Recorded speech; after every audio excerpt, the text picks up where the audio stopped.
नमस्कार। अपनी कहानी स्ट्रगल टू सक्सेस में आपका स्वागत है। मैं राजेश मिश्रा। हर बार हम एक नए पर्सनालिटी के साथ आते हैं और आज हमारे साथ डॉक्टर वंदना कर्ण यूके से हैं। वंदना जी, आपका स्वागत। नमस्कार। नमस्ते सभी लोगों को। राजेश जी को सबसे पहले मैं धन्यवाद देना चाहूंगी कि जर्मनी से उन्होंने मुझे इस लायक समझा कि मैं अपनी लाइफ जर्नी बता सकूं सबों को। कहाँ से शुरू करूं? आप अपनी जीवन यात्रा के बारे में बताएं थोड़ा। जी, तो मैं यहाँ यूके में करीब 29 ईयर्स से हूँ। मैंने DMCH से मेडिसिन किया और उसके बाद इंटर्नशिप करने के बाद यहाँ अपने हस्बैंड डॉक्टर कौशलेंद्र कर्ण को ज्वाइन करने आ गई, जो कि यहाँ पे ऑलरेडी ट्रेनिंग ले रहे थे, पोस्ट ग्रेजुएट ट्रेनिंग। तो यहाँ आने के बाद जस्ट आप MBBS किए रहते हैं तो नेचुरली आपको तो कोई एक्सपोजर रहता नहीं है। एजुकेशन सिस्टम अलग है और जो इंग्लिश हम लोग सुनते हैं BBC में वैसी इंग्लिश होती नहीं है। आप लंदन में अलग इंग्लिश सुनते हैं लोकली, हर रीजन का डिफरेंट इंग्लिश है। तो यहाँ मैंने पहले क्लिनिकल अटैचमेंट किया जिससे मैं इनके लैंग्वेज को समझ सकूं और इनके सिस्टम को जान सकूं कि यहाँ मेडिसिन कैसे होता है। तो यहाँ पे फिर आपको इंट्रेंस के लिए यहाँ जनरल मेडिकल काउंसिल है, तो उस इंट्रेंस के लिए आपको एग्जाम देना पड़ता है, प्लैब एग्जामिनेशन। तो मैं यहाँ जब आई तो मेरे साथ 2 साल की बेटी भी थी मेरी, क्योंकि मेरी शादी 3rd ईयर में हो गई और फाइनल ईयर में बच्ची भी हो गई। तो थोड़ा स्ट्रगल तो रहा, वो मैं आऊंगी उस पर।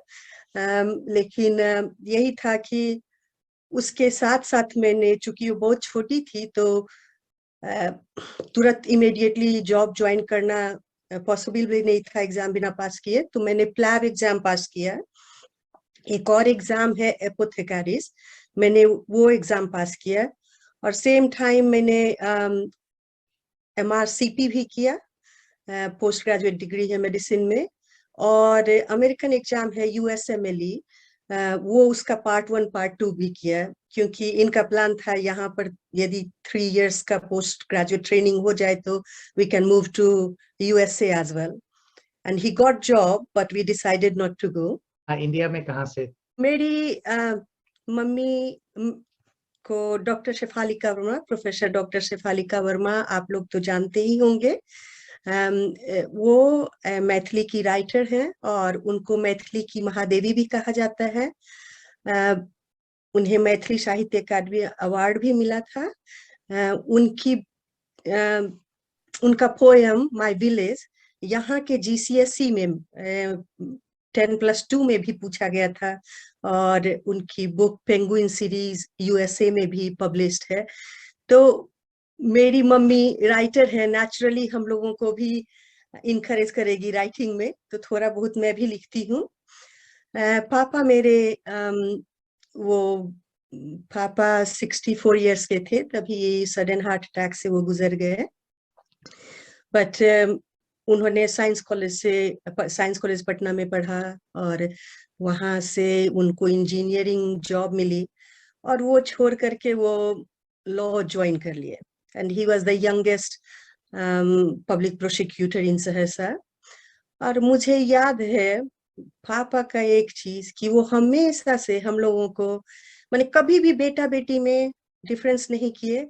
जो एजुकेशन बेटा को देना था वही बेटी को भी देना चाहते थे। उन्होंने घूस को, दहेज को, दोनों को गोमान समझा और हम लोगों को हमेशा से बोलते रहे कि कर्म में विश्वास करो, इंडिपेंडेंट बनाओ, पैसा खुद ही आ जाएगा यदि कर्म करोगी तो पापा चले गए लेकिन उनकी बातें अभी भी मेरी जहन में है। मेरे नाना जी, मम्मी के पापा, मुझे दादा दादी और नाना नानी दोनों से बहुत ही, उस होल खानदान से बहुत प्रेम मिला शुरू से। मेरे नाना जी कलेक्टर थे, डिप्टी कलेक्टर थे ब्रिटिश जमाने में। 1942 से 1957 तक वो डिप्टी मजिस्ट्रेट रहे। नाना जी की मम्मी जो थी वो बिहार की पहली इंस्पेक्ट्रेस थी, स्कूल इंस्पेक्ट्रेस, और उन्होंने Saharsa government girls high school का इनॉग्रेशन भी किया। मेरे नाना जी के मेरे नाना जी के पापा वो आपको वो भी डिप्टी इंस्पेक्टर थे। तो हमेशा से वो एकेडमिक जो था, वो होल फैमिली बहुत ही ज्यादा एकेडमिक थे। दादाजी इधर मेरे डुमरा, सहरसा जिला में एक डुमरा गांव है, नौहट्टा है, वहां पे 3 गांव के जमींदार थे। वो पूरा मुखिया भी थे 3 गांव के, डुमरा, परभर, काश्मीर, कासिमपुर, नॉट कश्मीर, कासिमपुर। और वो होम्योपैथी का प्रैक्टिस भी करते थे। नाना जी, दादाजी हो गए, मेरे अपने खुद भाई बहन, पापा और मम्मी ने सबों को बहुत ही एजुकेटेड किया, and we are all like doing well in our own field. तो ये तो मैं मिशनरी स्कूल में 4 साल की अवस्था से अपना एजुकेशन शुरू की। लेकिन मम्मी और पापा ने मुझे वहां से हटा दिया, क्योंकि मैं बोलने लगी मैं जीसस को मानती हूँ, लॉर्ड शिवा को नहीं मानती हूँ, और मैंने कहना शुरू कर दिया मैं नन बन जाऊंगी। तो उन्होंने फिर गवर्नमेंट गर्ल्स हाई स्कूल में मुझे दिया, वहां Saharsa government girls high school में। और वहां से मैं मुझे बोलना नहीं चाहिए, बट थ्रू आउट मैं फर्स्ट डिवीजन से ही पास की हूँ। तो वहाँ मैट्रिकुलेशन करने के बाद मैं आईएससी में चली आई, पटना वुमेन्स कॉलेज, क्योंकि वहाँ पे मेरी दीदी भी पढ़ी थी और मेरे मम्मी की सारी बहनें पढ़ी थी। पटना वुमेन्स कॉलेज से मैं फिर पटना साइंस कॉलेज चली आई। और स्ट्रगल वहां मैं थोड़ा बोलूंगी, क्योंकि वकालत में उतना पैसा होता नहीं है। तो मेरे और मम्मी की शादी 15 इयर्स में हुई थी, उसके बाद उसने पूरी पढ़ाई की और लेक्चरर बनी। तो पापा मम्मी खुददारी के साथ जितना ही कमाते थे, उसी में हम लोग सब बेटा बेटी को अपने तरफ से एजुकेशन देना शुरू किए। तो मम्मी लोगों के पास उस समय उतना पैसा नहीं था कि मुझे कोचिंग कराते और मेडिसिन में दिलवाते इस तरह से। तो थोड़ा स्ट्रगल था, क्योंकि आप गवर्नमेंट गर्ल्स हाई स्कूल से पढ़ के आ रहे हैं, पटना वुमेन्स कॉलेज गए, और आपको एग्जाम पास करने के लिए थोड़ा टेक्निक अलग होता है। तो उस समय थोड़ी पैसे की दिक्कत थी, लेकिन टचवुड भगवान ऊपर से पता नहीं कैसे हेल्प किए। मेरी एक रूममेट थी, वो बीमार पड़ गई, तो उसके बदले मुझे कोचिंग करना पड़ा कि उसको नोट्स मिल सके, and that gave me the direction, and immediately, like I passed.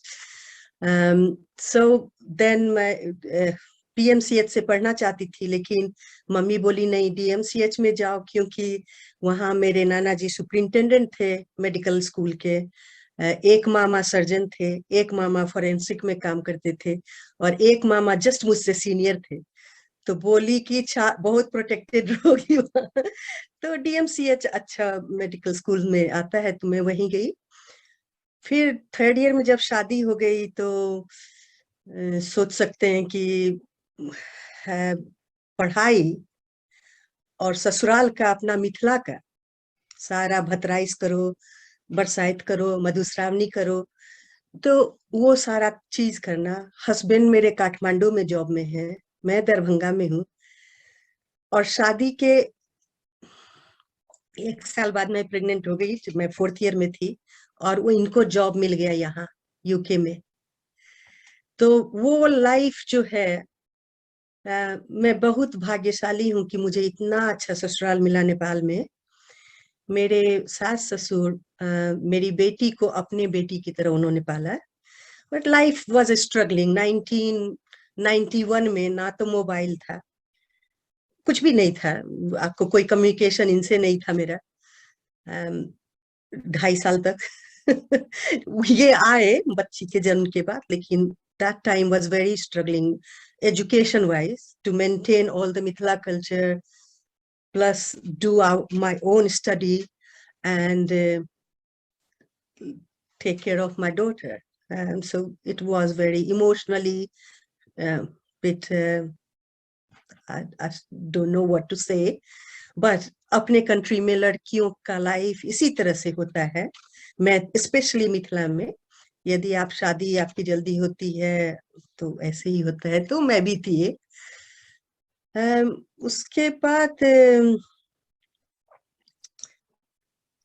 और स्ट्रगल में एक तो वो हुआ जब यहाँ आई थी, तो मैं, हाँ, जब मैं थर्ड ईयर में थी, थर्ड ईयर में शादी से जस्ट पहले मेरे पापा को ऐसा हार्ट अटैक हुआ, सडन हार्ट अटैक, कि he was in coma. Then पापा को ले जाया गया पटना, कोमा में ही, वहां से मद्रास अपोलो. और उस समय जो मैं फील कर रही थी कि मैं डॉक्टर थी नहीं, लेकिन मैं डॉक्टर हूँ. I can't do anything for my dad, just like I felt so helpless. और यही हुआ कि जब पापा का डेथ भी हुआ, मैं वहां थी, and he was on the way to doctor Rajesh Agrawal to show his health, just general follow up. But उन्हें सडन हार्ट अटैक हुआ. इंदिरा गांधी इंस्टीट्यूट गए वहां. मैं वहां होते हुए भी यूके से गई थी, लेकिन उनके साथ नहीं थी. तो that was like another stressful and emotional trauma. आप कितने भाई बहन थे? हम लोग 6 भाई बहन हैं. सबसे बड़े भैया हैं जो कि दिल्ली यूनिवर्सिटी में अभी सत्यवती कॉलेज में असिस्टेंट प्रिंसिपल हैं. उन्होंने बहुत सारी, डॉक्टर प्रोफेसर राजीव वर्मा, उन्होंने बहुत सारे बुक्स भी लिखे हैं. और उसके बाद दीदी हैं, उनकी भी वो भी बहुत ही एजुकेटेड है, GONGC में है, वो भी जॉब करती थी. बट फैमिली में होता है कि अब दोनों बेटे बेटी डॉक्टर हैं, काम करने की जरूरत नहीं है, तो वो बुक्स लिखती हैं. एक इला फाउंडेशन है डॉक्टर्स का, उसमें वो ट्रस्ट की, like she is a trustee and she is a president of women's इला foundation women's group. So and my brother Bhaiya Rajiv ji is also president of Mithila Manch of that इला foundation. उसके बाद sister है Ukraine से, सुपर्णा, आपने कहा, she is psychologist. उनके husband भी अमेरिकन कंपनी में काम करते हैं, बिजनेस है. और उसके बाद भाई है जो कि सुप्रीम कोर्ट में लॉयर है, और उसकी वाइफ MCA की हुई है कंप्यूटर में, और अभी वो लॉ का भी डिग्री सेकेंड ईयर का एग्जाम ले रही है. और उस सबसे छोटी बहन तरुणा वर्मा, उनके हस्बैंड विकास देवी कीर्ति को शायद बहुत कोई जानते होंगे. वो IAS थे, और IAS छोड़ के चूंकि उनकी रुझान थी टीचिंग की तरफ, तो वो कोचिंग खोला जिसका नाम है दृष्टि विजन. एंड आज वो बिलियनियर है ऑलमोस्ट. और वो सारी, उनका अपना प्रकाशन भी है जहां से वो सारे पोस्ट करते हैं, पब्लिश करते हैं UPSC के कोर्सेज, एंड वो सभी स्टूडेंट्स को भेजते हैं. और अभी हाल में उन्होंने एक चैरिटी भी शुरू किया है जिसमें वो जो बच्चे सबसे ज्यादा कामयाब होंगे उन्हें फ्री पढ़ाई as well as free accommodation दिया जाएगा. तो आपके लाइफ का सबसे स्ट्रगल पूर्ण सिचुएशन कहाँ रहा, या ऐसा मोमेंट जो आप अपने जहन से निकाल नहीं पा रहे हैं, या ऐसा मैं वो स्ट्रगल कहूँ कि that was emotional, I don't know what to say. मैं मिथिला कल्चर सोसाइटी यूके की प्रेसिडेंट रही. मिथिला कल्चर सोसाइटी यूके यहाँ पे 2008 में लोगों ने, यहाँ जो पहले से मेरे सीनियर्स आए हुए थे डॉक्टर्स, कुछ डॉक्टर्स 30 ईयर्स से यहाँ थे, तो उन लोगों को लग रहा था कि अपने मैथिल बच्चे अपना कल्चर भूल रहे हैं. तो उन्हें लगा कि ऐसा कौन सा ऑर्गेनाइजेशन बनाऊं जिससे कि अपने बच्चे को अपने खान पान, अपना कल्चर, अपना जो पर्व त्योहार है, लिटरेचर है, पेंटिंग है, सबों से वाकिफ कराऊं। तो 2008 में मुझे याद है कि उन्होंने एक छोटा सा एक होटल में ये किया था ऑर्गेनाइजेशन, और मैं भूले भटके चली गई, कहीं से सुनी थी चली गई।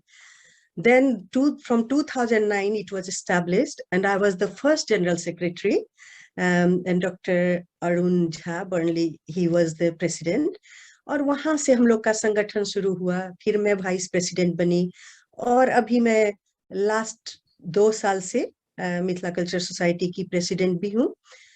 और हम लोगों का बहुत ही एम था कि फेसबुक के, हमारा टीम बहुत ही स्ट्रांग एंड मल्टी टैलेंटेड, तो फेसबुक के थ्रू मैं पूरे विश्व के मैथिल को जोड़ सकूं, उन्हें सेकेंड युवा जनरेशन को भी कल्चर दिखा सकूं। ये सब चक्कर में थोड़े जो हम लोग मैथिल हैं, हम लोग जानते हैं एक दूसरे को नहीं, तो थोड़ा जब आप सबसे ऊपर पोस्ट पे रहते हैं, you can't be partial two one group, not to other. Like, you have to be open and equal to everyone. So that was really very, like, 2 years of time. I wanted to give more and more, but I couldn't. And it has been traumatic, but traumatic in such a way that I appreciate everyone. It was a big learning, and I'm very happy that I could do something for Mithila and Maithil. But it taught me a lot of things that, yeah. मैं ये नहीं कहूंगी किन्होंने मुझे blame किया कोई चीज के लिए कि मैं नहीं कर पाई। इट्स जस्ट चूंकि अपने हम लोगों का पर्सनल रिलेशनशिप थोड़ा सा कोई चीज से हर्ट हो गया, तो फिर वो होल ऑर्गेनाइजेशन बिखरने लगता है। तो वही मेरा एक जो मैं लर्न की हूँ, मैं अपने सबों को देना चाहूंगी कि कभी भी कोई चीज पर्सनली नहीं लीजिए। यदि आप कोई ऑर्गेनाइजेशन में है और किसी से दिल नहीं भी मिल रहा है, तो प्रोफेशनल हम लोगों को रहना चाहिए, पर्सनल नहीं लेना चाहिए। जस्ट उस ऑर्गेनाइजेशन को, मिथिला को, मैथिल को बढ़ाना है हम लोगों को। तो यही मैं करना बिल्कुल, चाहती आप बिल्कुल सही कह रहे हैं, है ना। मैं, चूंकि मेरे हस्बैंड नेपाल से हैं, मैं यहाँ नेपालीज डॉक्टर्स एसोसिएशन में भी एग्जीक्यूटिव कमिटी मेंबर थी और ट्रेजरर रह चुकी हूँ। और जब मैं वो सब कर रही थी, तो उस समय मैंने चैरिटी के through dementia training in Nepal, मैंने पैसे फंड रेज किए by charity evening. And then अभी भी एक है हेल्थ एक्सचेंज नेपाल, उसमें मैं रेगुलरली एवरी मंथ हम दोनों पैसा ये करते हैं, डोनेट करते हैं, जिससे वहां पर नेपाल में एजुकेशन एंड हेल्थ की ट्रेनिंग जो वो लोग दे रहे हैं वो हो सके।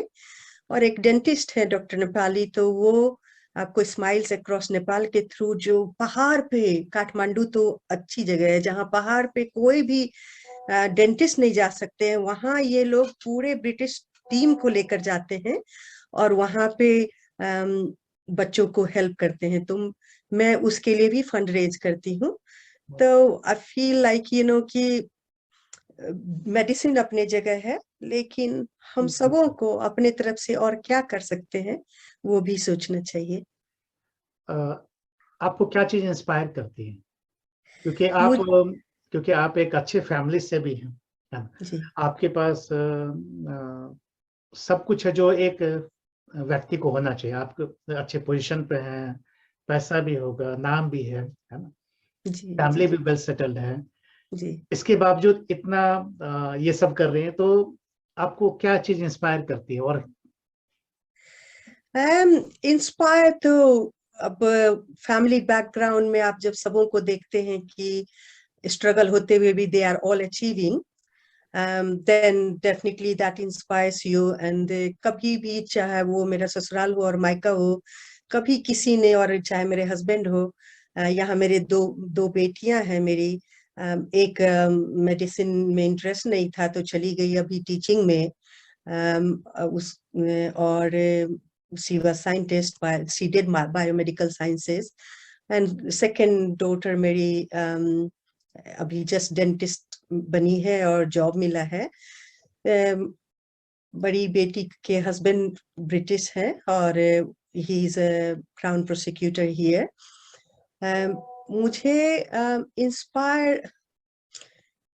मुझे कोई भी क्या है, एक भीतर से छटपटाहट है कि मुझे कुछ करना है. और इसी कारण से मैंने सखी बहिनपा के थ्रू जो वो उन्होंने ये शुरू किया प्रोत्साहन, मिथिला पेंटिंग प्रोत्साहन केंद्र, तो मैंने वो भी सीखा और उसमें मैंने बेसिक ट्रेनिंग ले ली. अभी एडवांस ट्रेनिंग में हूँ. फिर आपको दुर्वाक्षर मिथिलाक्षर अभियान के थ्रू मैंने मिथिलाक्षर भी सीखा और उसमें मैं वरिष्ठ प्रशिक्षक भी थी. लेकिन आपको मेडिसिन पैंडेमिक के बहुत सारा चीज एक प्लेट पे नहीं रख सकते हैं, तो अभी मैं थोड़ा सा ब्रेक ली हूँ उससे.